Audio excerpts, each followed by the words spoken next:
পাৰস্পৰিক বদলি বা মিউচুৱেল ট্ৰান্সফাৰ যিটো আছে ট্ৰান্সফাৰৰ কাৰণে এতিয়া আবেদন গ্ৰহণ কৰি থকা হৈছে। এই আবেদনৰ ক্ষেত্ৰত কেইটামান কথা আমাৰ প্ৰাৰ্থীসকলৰ মাজত হয়তো বিভ্ৰান্তি হৈছে, গতিকে মই স্পষ্ট কৰি দিব বিচাৰোঁ পৰ্টেলটো তাৰ সংযোজনেই হ'ব যে টেট মানে টেট টিচাৰ। ইয়াত বিভিন্ন কেটেগৰী আগত টিচাৰ আছিলে, মাদ্ৰাছা থাকোঁতে এম টেট বুলি আছিলে, এটা সময়ত আমি কিছু সংখ্যক চি টেটৰ প্ৰাৰ্থীকো আমি নিযুক্তি দিলোঁ।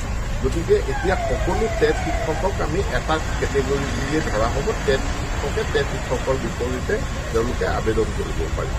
দ্বিতীয় যে এটা ভুল বুজাবুজি হৈ আছিল যে জেনেৰেল কেণ্ডিডেটে ST ৰিজাৰ্ভ কেণ্ডিডেটৰ লগত বদলি কৰিব পাৰিব নহয়। নিশ্চিতভাৱে পাৰিব তেওঁলোকে, কাৰণ আমি গোটেই অসম ভিত্তিত SC ST ৰিজাৰ্ভ কোটাটো আমি মেইনটেইন কৰোঁ। গতিকে ৰিজাৰ্ভ কেটেগৰীৰ মানুহেও জেনেৰেলৰ লগত তেওঁলোকে মিউচুৱেল ট্ৰান্সফাৰটো কৰিব পাৰিব। 3 নম্বৰ কথাটো হ'ল যে যিটো 6 শিডিউল এৰিয়া আছে, 6 শিডিউল এৰিয়াৰ পৰা আমাৰ ভৈয়ামলৈ বা নন 6 শিডিউল এৰিয়ালৈ বদলি হৈ আহিব পাৰিব নোৱাৰিব। ইয়াৰ উত্তৰটো হ'ল পাৰিব, তেওঁলোকে তাৰ কাৰণে আবেদন কৰিব পাৰিব।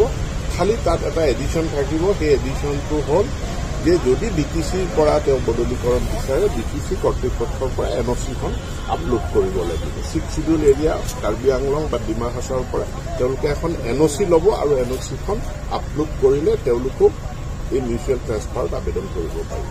এই যে 6জন শিক্ষকৰ প্ৰসংগতে এটা যিহেতু তেওঁলোকে এতিয়াও যোগদান কৰা নাই, যদি তেওঁলোক স্কুলত যোগদান কৰিব নিদিয়ে স্থানীয় লোকে, তেওঁলোকক শিক্ষা বিভাগৰ কাৰ্যালয়ত যোগদানৰ ব্যৱস্থা কৰিব নে অন্য তেওঁলোকে আমি কৰা নাই, যোগদান কৰিলে তাতে